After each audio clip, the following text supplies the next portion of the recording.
आज की कहानी को सब्सक्राइब करें और बेल आइकन को दबाना बिल्कुल भी ना भूलें।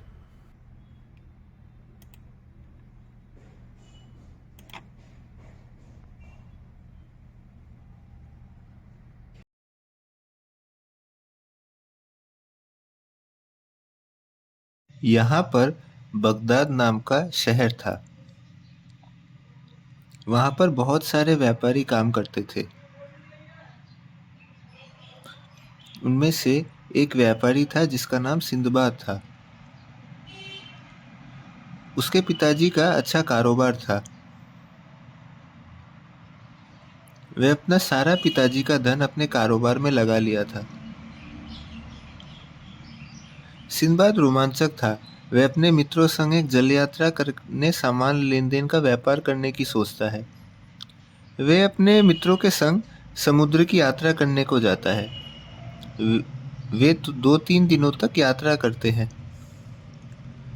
मध्य यात्रा के दौरान सिंदबाद की सेहत थोड़ी खराब होती है, परंतु वह तब भी यात्रा को जारी रखता है। वे सभी चलते हैं और आगे एक टापू आता है जो एक व्हेल की तरह दिख रहा था और उस टापू पर बहुत हरियाली होती है। वे सभी यात्री उस टापू पर रुकते हैं। सिंदबाद और सभी यात्री उस पहाड़ी के भीतर प्रवेश करना शुरू करते हैं। सिंदबाद आगे उस पहाड़ी की ओर बढ़ने लगता है। वह पहाड़ी के शिखर तक पहुंचता है। सभी सिंदबाद को पुकारते हैं, मगर सिंदबाद बहुत आगे बढ़ जाता है। सभी यात्री उस टापू पर खो जाते हैं। सिंदबाद उस पहाड़ी के शिखर तक पहुंच जाता है। सिंदबाद वापस लौटने लगता है, तभी उसको भूकंप सा महसूस होता है। वह धरती रौद्र रूप से कांपने लगती है। कुछ देर के बाद वह व्हेल जो पहाड़ बन गया था, वह अचानक से जीवित हो जाता है। वह सभी यात्रियों एवं सिंदबाद सहित पानी के भीतर चला जाता है। सभी यात्री अपनी जान बचाने के लिए तैर रहे होते हैं। यहाँ पर सिंदबाद को एक लकड़ी का टुकड़ा मिलता है। अगले सवेरे को वह तैरते हुए एक दूसरे टापू की ओर पहुंचता है। वहां पर उस तट पर वह रुकता है और इधर उधर देखता है। वह बहुत थका हुआ और भूखा था। वह भूखा होने के कारण आसपास भोजन के तलाश में टहलता रहता है। वह थोड़ी आगे तक चलता है, तभी उसे एक घोड़ा दिखाई देता है। उसके पीछे ठीक एक आदमी होता है जो उसके नज़दीक आता है और पूछता है, कौन हो तुम? सिंदबाद उसे अपना परिचय देता है और उसे अपनी रोमांचक कहानी सुनाता है। वे सभी उसे वहाँ के राजा के पास ले जाने की सोचते हैं।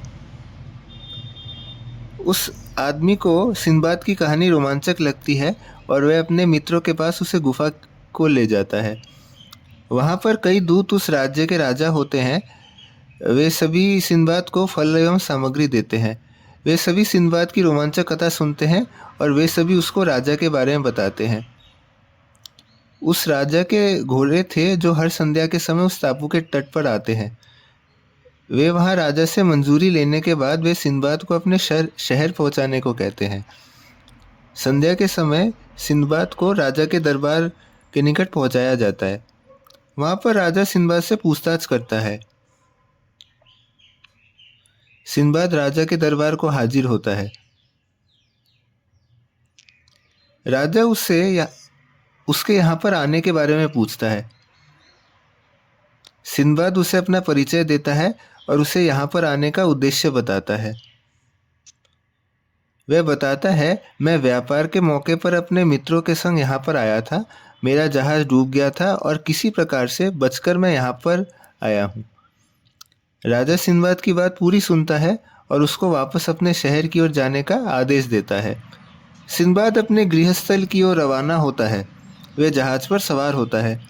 वह जहाज थोड़ी दूर एक दूसरे टापू तक पहुंचती है और वहां पर कई नाविक जहाज पर चढ़ते हैं।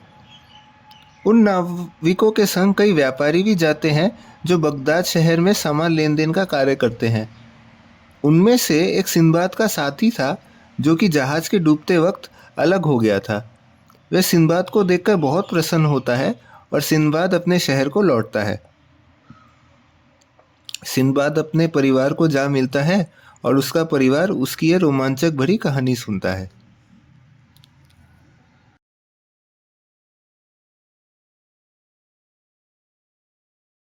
अगर आपको आज की कहानी पसंद आई हो तो कहानी को लाइक करें, इसको शेयर करें और चैनल को सब्सक्राइब करें। नमस्कार।